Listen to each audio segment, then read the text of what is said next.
Hi, I'm Abigail. Today I am in a Norwegian fjord in the year 900 AD. That village you can see behind me, I have been given permission to spend the day there. No plan, no guide, just me and whatever happens. Let's go.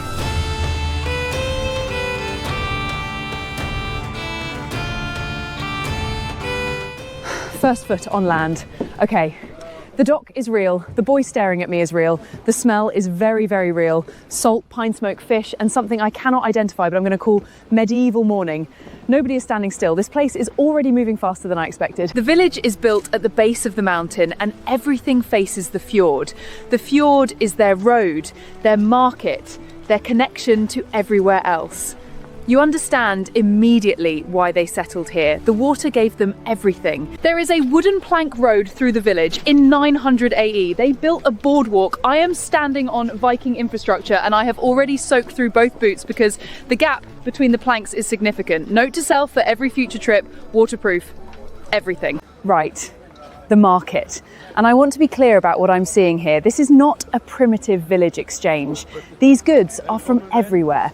Furs from the north, glassware, cloth. This economy reaches further than most people realise. No coins, silver by weight. They cut up brooches, rings, foreign coins, anything, into small pieces and weigh them on the spot. This is called hacksilver, and it is the entire monetary system of the Norse world. Every single transaction. Pocket scales. I find this completely extraordinary. That man is not from here. Layered Eastern fabrics, different posture, trading like he has done this 100 times. The Vikings traded with cities very far away. A man from the other side of the world is standing 20 feet from me in a Norwegian fjord and nobody thinks this is unusual.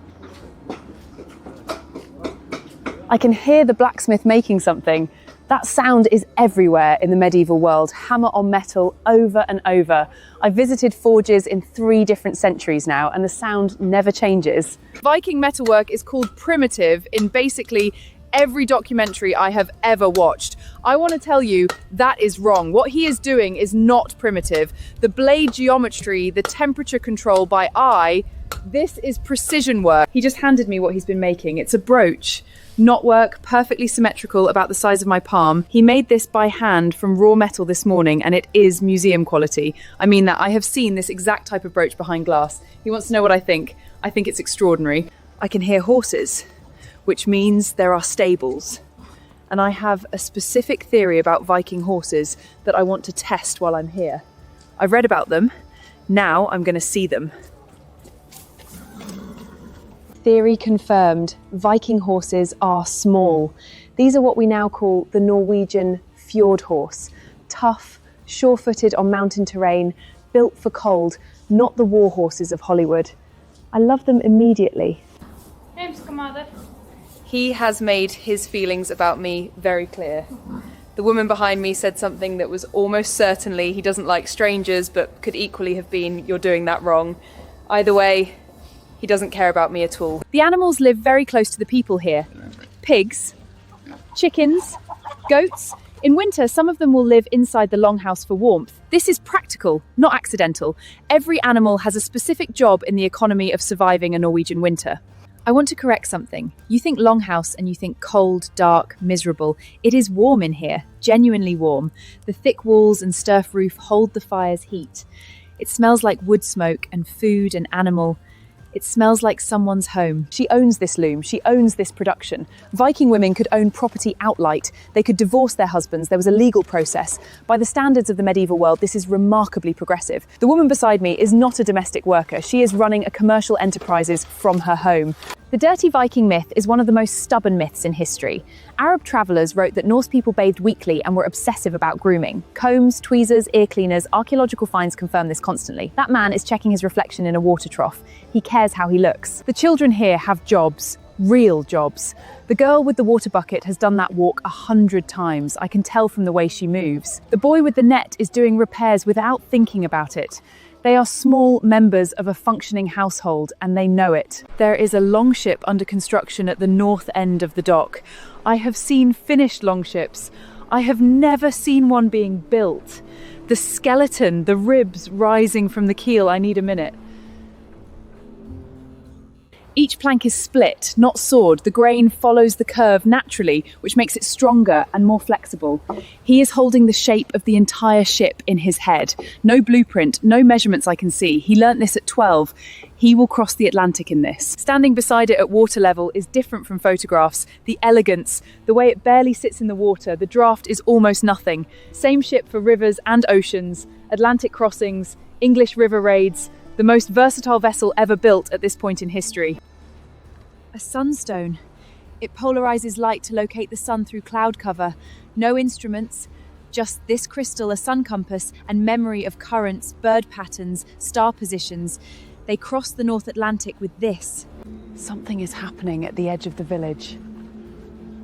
This is a ting, a Viking assembly, a parliament. I'm going to stand at the edge and not speak.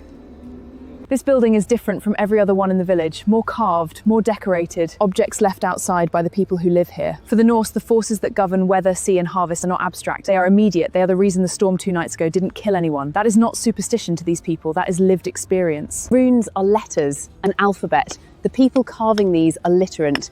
This man is making a record right now, a name, an event, a memorial.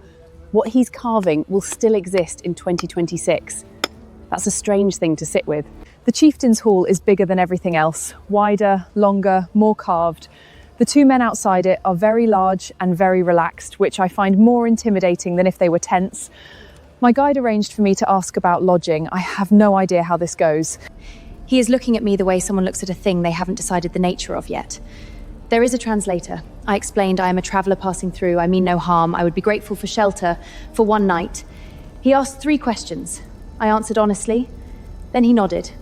I have been granted permission to sleep in the Mead hall tonight, on the floor, the actual dirt floor. This is hospitality in 900 AD, a roof, a fire and the ground. The chieftain also gave me a piece of bread, which I ate immediately. It was very good bread. The fjord does something in the evening I was not ready for. The water goes completely still and the mountains reflect in it. You are sitting inside this enormous geological frame watching the light change, and it is almost too much. I've been sitting here for 20 minutes. The Mead hall is very much open. I can smell the food from here. I was told I am welcome at the feast, which is either because I'm a guest or because I'm entertainment.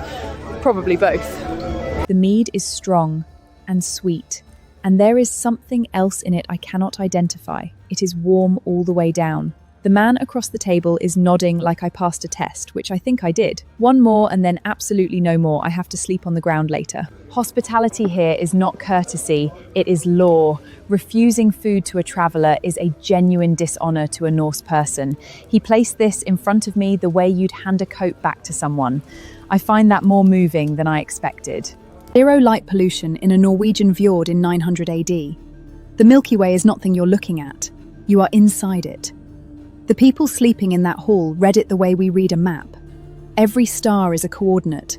They navigated the planet with this. The fjord at night is something else entirely. The hammering has stopped. The market is closed. But the water is always moving slightly. Ropes, hulls, the tide. A port never completely sleeps. This is where I am sleeping tonight. The floor. I am grateful, and I also want to be honest. It is a dirt floor in a hall that smells of smoke and dog and mead, and I am completely fine with that. This is what it actually was. Hi, I'm on the floor, borrowed wool blanket, coat, and the ceiling of a Norse mead hall 6 feet above me. The embers are still warm. Someone near me is snoring very loudly. The mountain is outside. The fjord is outside.